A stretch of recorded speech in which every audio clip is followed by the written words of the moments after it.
Salam sejahtera kepada semua. Kembali kita ke tutorial seterusnya. Kali ini saya akan membincangkan bagaimana kita boleh membuat table di dalam NView. Okey. Untuk pelajaran sebelum ini mungkin kawan-kawan perasan yang saya tak masukkan table. Okey, jadi benda tu dia memanjang daripada atas ke bawah. Dan cara macam tu boleh, tak salah. Okey. Cuma dia kurang cantik sikit. Okey. Untuk lihat kita punya website lebih organize, biasanya saya lebih suka untuk masukkan table. Contohnya sini saya tunjukkan macam mana nak masukkan table. Okey. Pertama sekali pergi dekat insert table. Ini bila anda gerak-gerakkan mouse, kita boleh pilih berapa banyak pun table. Okay. Contoh saya nak masukkan 3x3. Saya pergi dekat kotak sini, saya klik saja sekali. Okay. Dan anda lihat ada table 3x3 keluar. Dan ini saya boleh panjangkan. Okay. Dan untuk adjust table ni, dia punya size, saya gunakan yang di atas ni. Okay. Ada satu tiang dekat sini.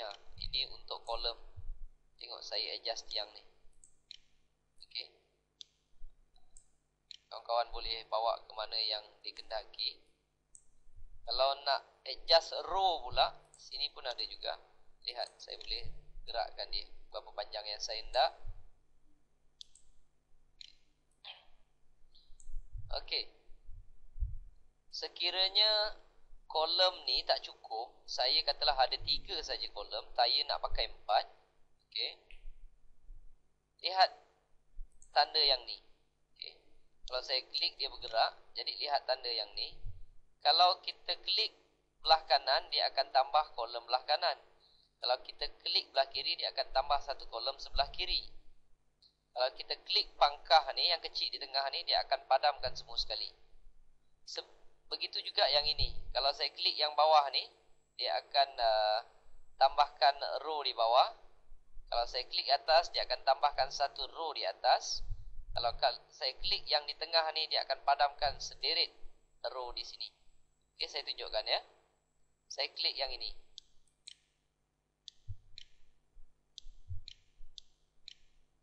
Lihat.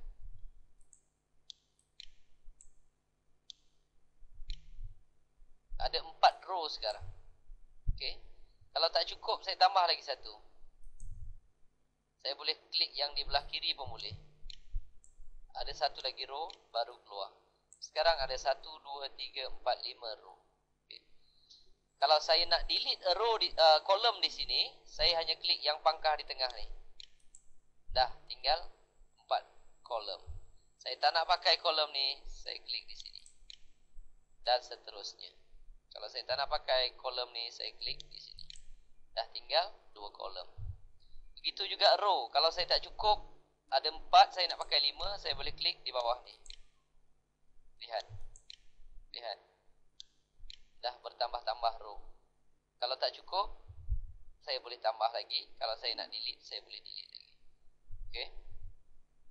Okey. Apabila kita uploadkan file ni ke tapak domain, okay, menggunakan FileZilla, row ni akan kelihatan.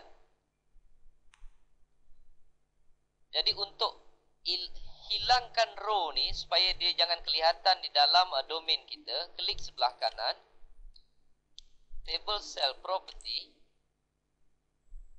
Dekat sini ada perkataan table, klik table. Buang dia punya border, jadikan kosong dan klik OK.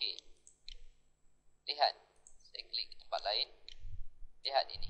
Apabila dia bertanda merah dengan titik-titik merah ni, maksudnya apabila saya upload ke tapak domain, ia tidak kelihatan. Saya boleh juga tengok benda ni di preview. Lihat, dia akan kosong sahaja. Dan saya kembali kepada normal. Ini adalah untuk panduan kita. Dan jangan lupa di dalam row ini juga, di dalam cell ini, yang besar ini dipanggil table, Yang kecil-kecil ni dipanggil sel.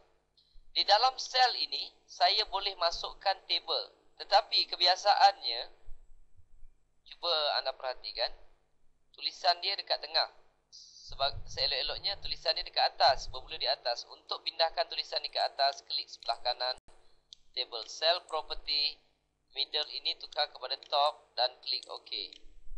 Saya klik semula di dalam ni, lihat, cursor dah bermula di atas. Okay. Kalau saya nak masukkan table di dalam sel ni, saya boleh masukkan lagi insert table. Lihat, saya dah masukkan table di dalam sel. Okey. Kalau saya nak hilangkan table ni, semasa saya upload, saya klik sebelah kanan, table cell property, klik dekat table, border jadikan kosong, dan klik OK. Right? Dan di sini, anda boleh gunakan skill yang saya telah ajar dahulu, nak masukkan image di sini, nak masukkan video di sini, nak masukkan banner di sini, nak masukkan logo di sini, apa saja anda telah boleh lakukan. Okay. Itu adalah cara untuk memasukkan table di dalam website anda. Dan kita akan ikuti tutorial yang lain selepas ini. Terima kasih.